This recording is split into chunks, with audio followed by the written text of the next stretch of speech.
Hello everyone, welcome to channel Cadd+Theory. In the last video, we discussed about how to create a part and how to assign names to the dimension lines. Today, we will discuss about how to add a design table. Okay? First, go to the Insert and Tables, Excel Design Table.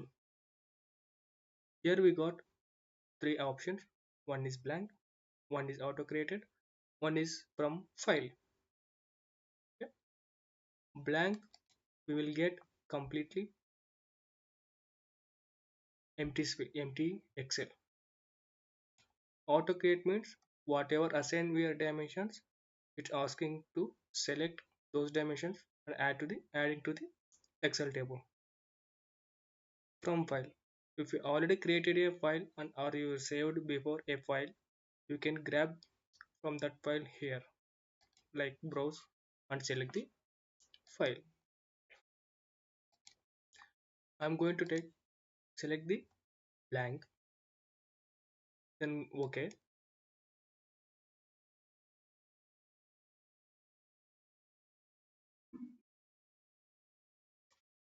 See, just click OK. Now we're in Excel. See here the green color shown here Excel table. Okay, to want to exit or edit, just click out here anywhere. It's coming out from the design table. Now we're going to assign dimensions to the Excel table. How to link? Here you can see configuration manager and go to tables, expand and select Excel table, right click, edit in new window, select.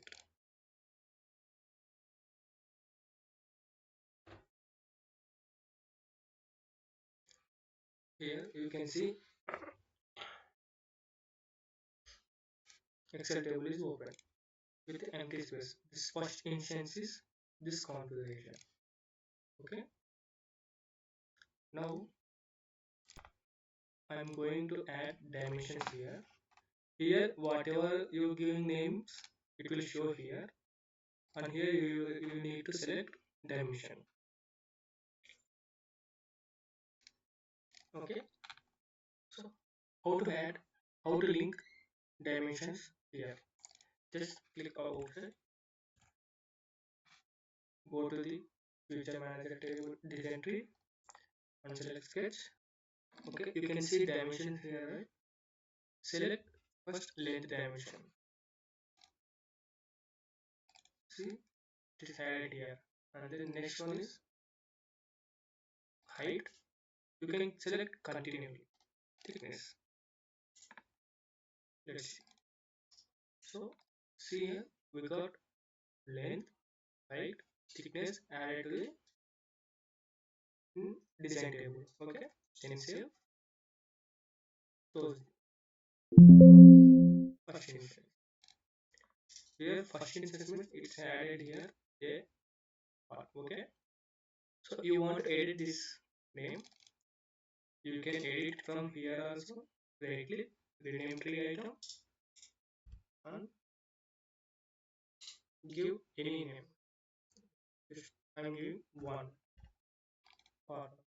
Then again edit in window.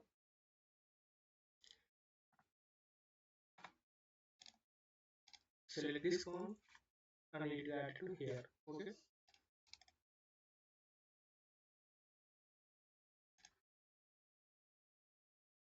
See, it's added here. So the name is changed. You can change name here also or in Excel tab also you can change name. Okay. Now I'm going. So I hope you understand how to add or how to link to dimensions to Excel table. In the next video, we will discuss about how to add number of configurations in Excel table using Excel table. Thank you. Please subscribe and share. and like the video.